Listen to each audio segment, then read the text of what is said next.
Welcome back to Rashley's Barbecue. I'm Randy, and today we're going to be cooking up some beef fajitas.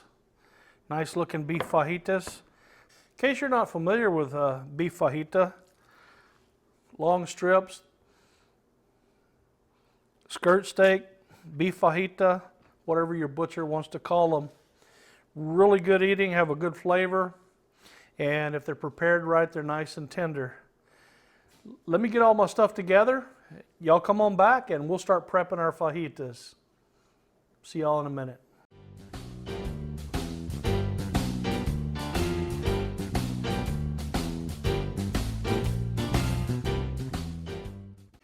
These are the seasonings we're going to be using. Fiesta brand Fajita Seasoning, Chupacabra special blend. The special blend may not be out on the shelves yet, but it will be soon. My first step in prepping the fajitas is to remove all of the fat and the skin, silver skin.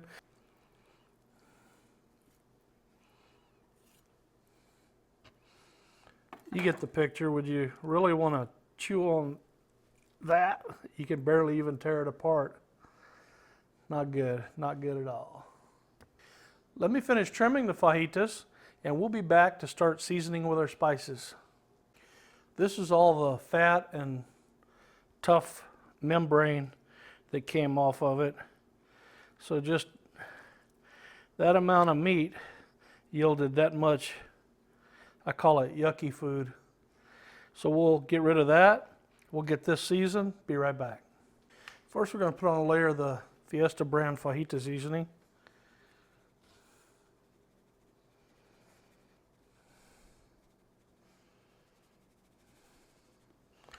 Then we're going to add some of the Chupacabra special blend.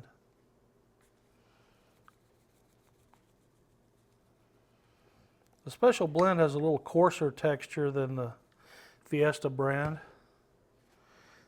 Pat that in just a little bit, get it to stick, and flip them over, do the other side. We'll be right back.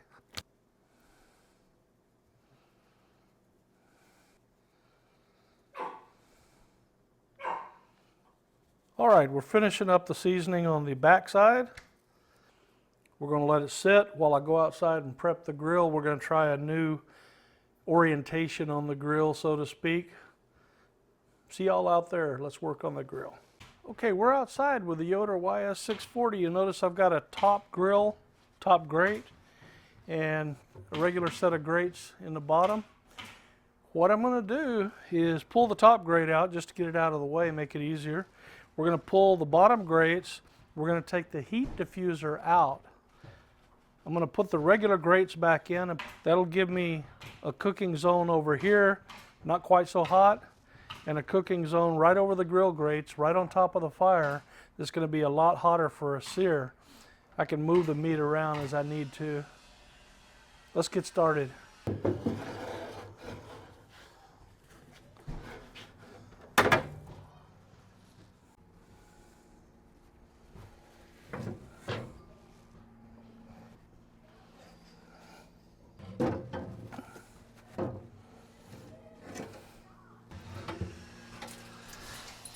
One of the advantages of the two-piece diffuser, besides being able to work over the firebox without having to take the whole thing out, is it gives you a nice place to grip the diffuser if you're taking the whole thing out.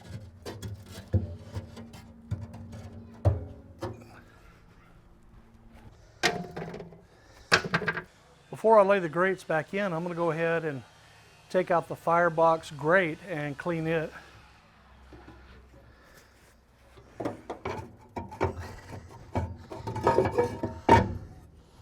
I'll just go dump the ashes out in the yard, wipe it off just briefly.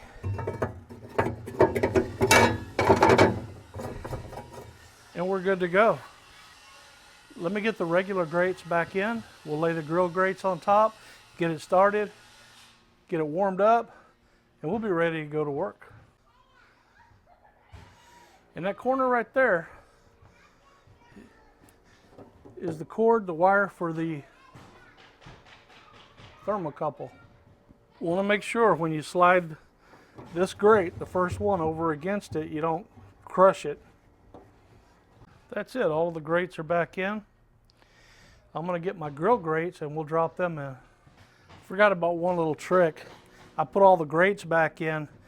The grill grates will hit the lip on that lid and it won't shut all the way. So the first two grill grates by the firebox, you have to, not the grill grates, but the regular grates, you have to leave those out in order to put the grill grates in. Always unplug your cord when you're through cooking. Let's plug it in. We got it loaded up with lumberjack hickory pellets, I believe they are.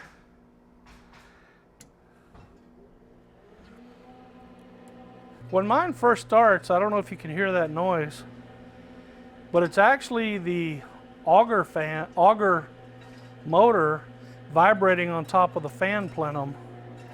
It does that right at first, but it eventually goes away. Favorite adult beverage? Iced tea. Ah, good stuff. Not Long Island iced tea either. Got the grill set on 400. Let's go ahead and throw them on.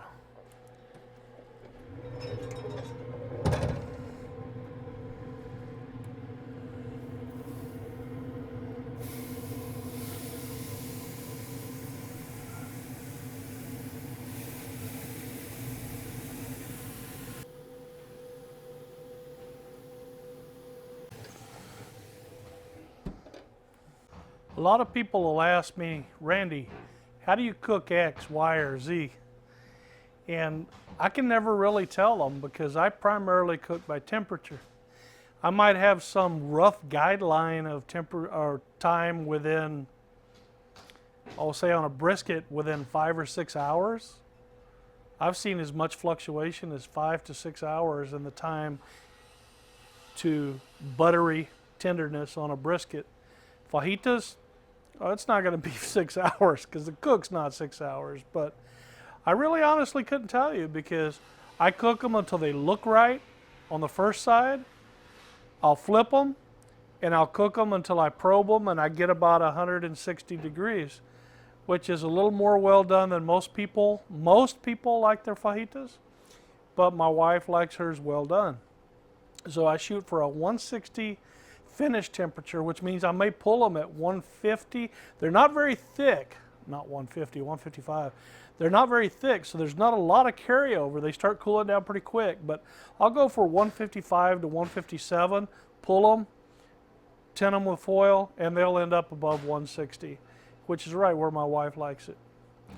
That's my tip for you. It's a lot better to shoot for temperature and or tenderness. Hope that tip helps you out. So what am I looking for on determining when to flip, when to lift?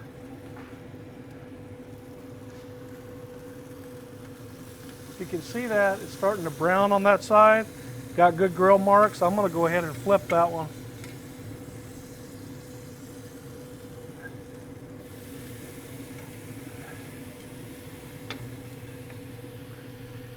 The other one.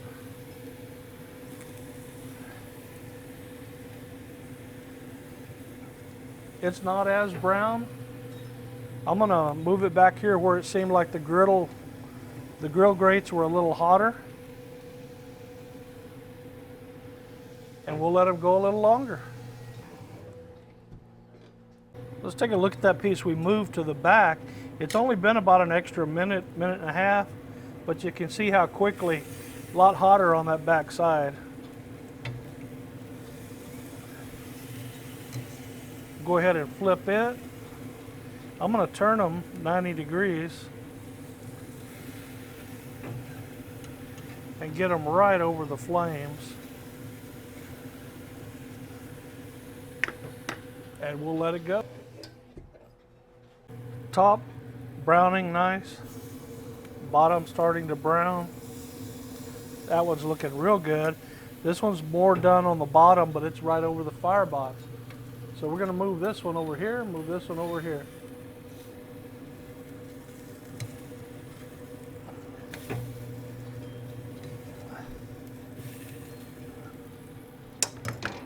Let's see what we got on temperature.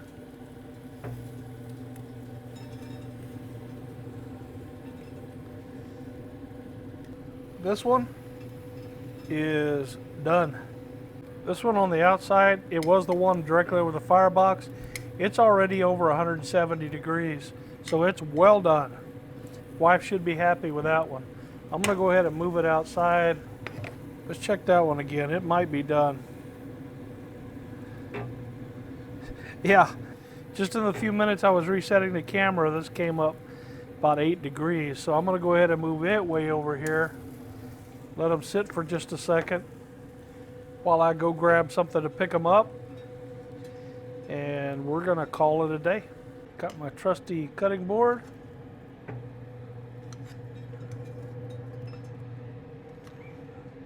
Gonna put the Yoder into the shutdown cycle. Just flipping the switch down.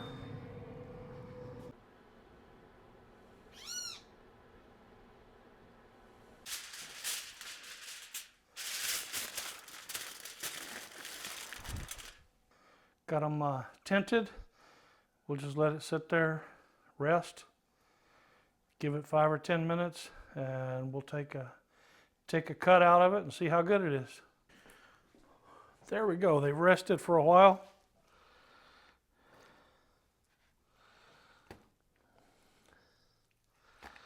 Nice looking fajitas. The grain in this piece is running from here front to back.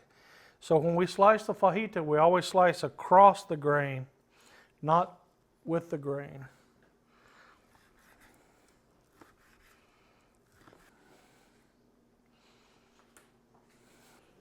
So there you go. Like I say, it's well done, but is it tender? By slicing it across the grain,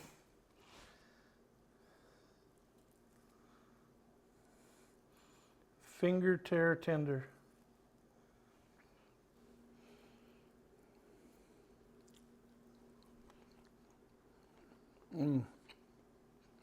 Very tender, very, very tender. When I was squinting a little bit, I was looking for those flavors. Black pepper, it's got salt in it. The Fajita Seasoning by Fiesta brand, it has a distinct flavor, and I could taste it in there. Neither the Fiesta nor the Chupacabra Special Blend overpowered the other. From the Chupacabra Special Blend, I could taste the citrus, like you had squeezed some lemon juice on your fajitas. Oh man, they play really good together. That's my new Texas two-step. My old Texas two-step was Fiesta brand Fajita Seasoning along with Chupacabra regular recipe. That stuff, that special blend, they just really work good together. These fajitas that I get are pre-marinated, pre-seasoned, not so much in seasoning, but in tenderizer, and just awesome. We hope y'all will try it. I'm gonna warm up a tortilla and plate up a serving suggestion. And while I'm doing that, y'all think about how do you prepare your fajitas if you're using your Yoder? How do you set it up? Today you see we took the heat diffuser completely out, cooked on top of the grill grates, and then had our other grates off to the side so we could move the meat aside and let it finish coming up to temperature. In this case, we really didn't have to do that. It was already up to temp. Let me get some tortillas ready. We'll be right back. While we wait on the tortilla to warm up, there's the Fajita Seasoning that I use, the Fiesta brand, Chupacabra. And on the taco, we're gonna put some Dos Gringos Chupaquine, made by the same company. And it's just a chili piquin hot sauce, and it is delicious. All right, we got some corn tortilla here. Toss on a little bit of these fajitas. A little bit of tomato. A little bit of onion. Justin Wilson would say onion. And last, but by no means least, Chupacabra hot sauce.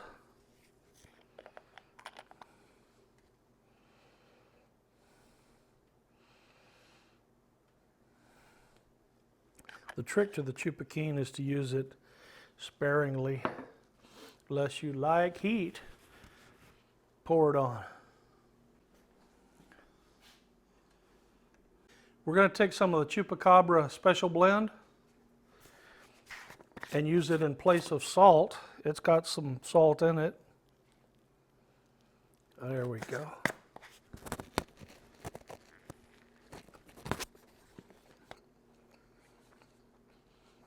That's awesome. Been trying to cut back on my salt, so using the special blend, which has some salt in it, but it'd be a lower amount of salt than if I just used salt by itself. Hope that makes sense. That was just the right amount of Chupacabra. Got a little bite, adds a little flavor, but it's not overpowering, doesn't hurt. A lot of people will put way too much hot sauce, and I don't know how they can even taste the food over the pain on the tongue, but that's just right. Guys, I hope you enjoyed this video on how to do fajitas on the Yoder YS640. Heat deflector out in this case. Grill grates in. I was running the grill on about 400 degrees. Let it stabilize there. And of course it fluctuated when I opened and closed the door all that time. But it was just about the right temperature to cook the fajitas. Thanks for watching. Share with your friends. Click like, subscribe. Guys, we appreciate you, and we hope to see you later on down the road on Rashley's Border Cube. Adios.